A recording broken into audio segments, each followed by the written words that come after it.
Dalam tanganmu ku serahkan hidup,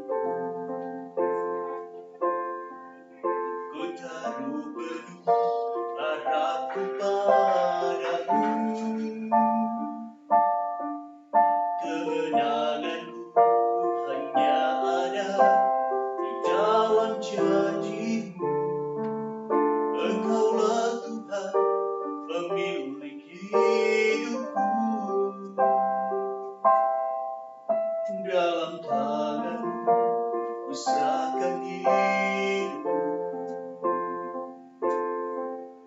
ku taruh penuh harapku padamu. Kemenanganku hanya ada di dalam janji-Mu. Engkaulah Tuhan pemilik hidupku. Semua yang terjadi dalam hidupku, semuanya atas seizin diri-Mu. Semuanya indah dalam rencana-Mu, sebab ku tahu Kau pemilik hidupku.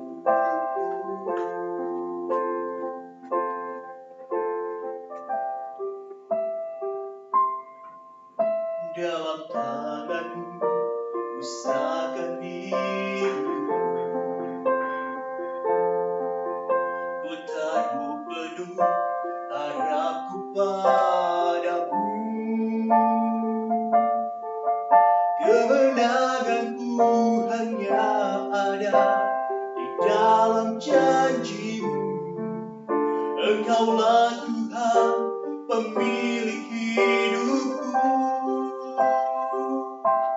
Semua yang terjadi dalam hidupku,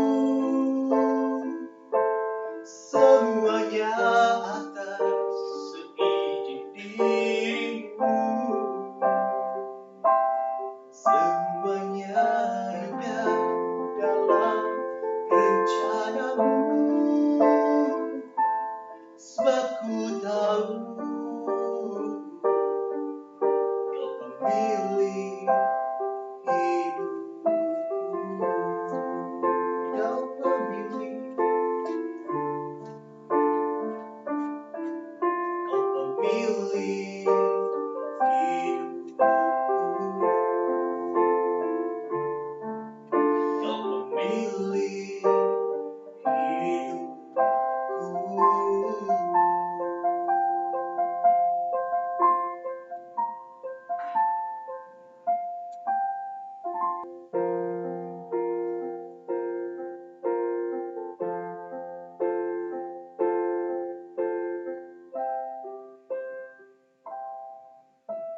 Meskipun tak ku mengerti apa yang ku alami, namun ku yakin Tuhan punya rancangan terbaik. Pertolonganku datang dari-Mu, Yesus yang ku percaya.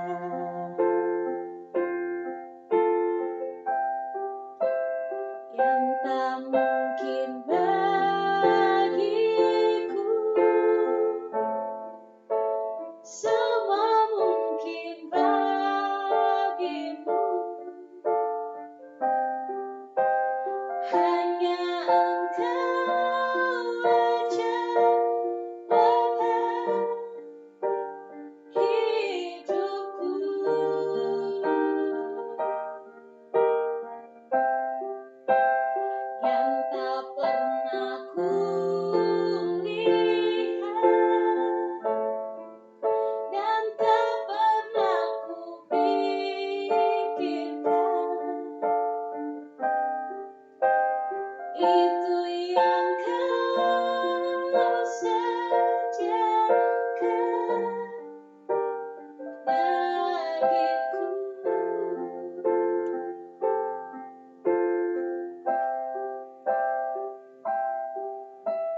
Engkau Raja wabah hidupku,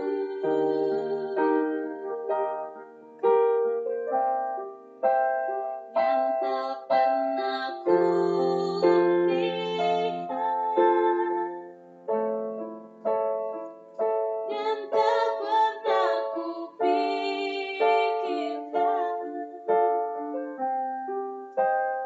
itu yang kau sediakan bagiku, itu yang kau sediakan bagiku.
Shalom Jemaat Gereja Kristen Jakarta.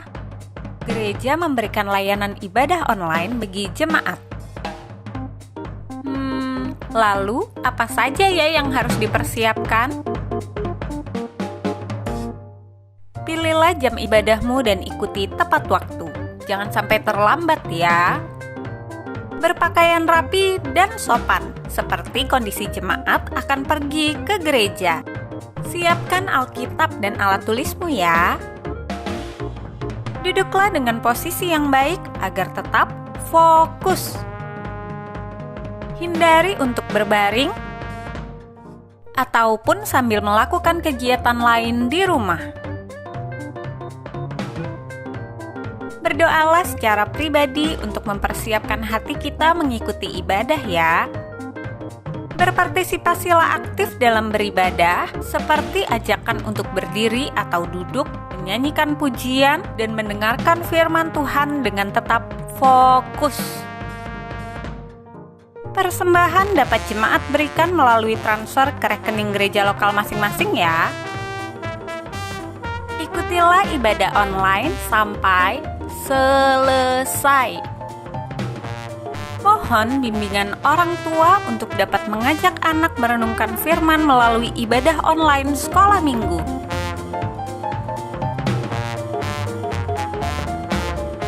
Selamat beribadah, Tuhan Yesus memberkati.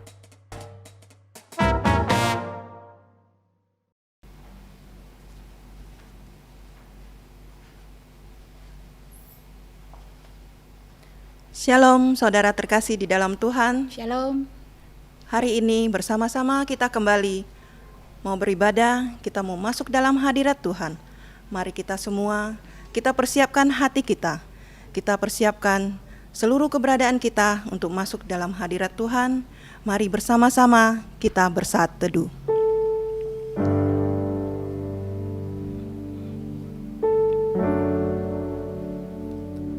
Pertolongan kita datangnya dari Tuhan yang menciptakan langit dan bumi dan yang tidak pernah meninggalkan hasil buatan tangannya. Turunlah atas kita kasih karunia dan damai sejahtera dari Allah Bapa, Putra, dan Roh Kudus. Amin.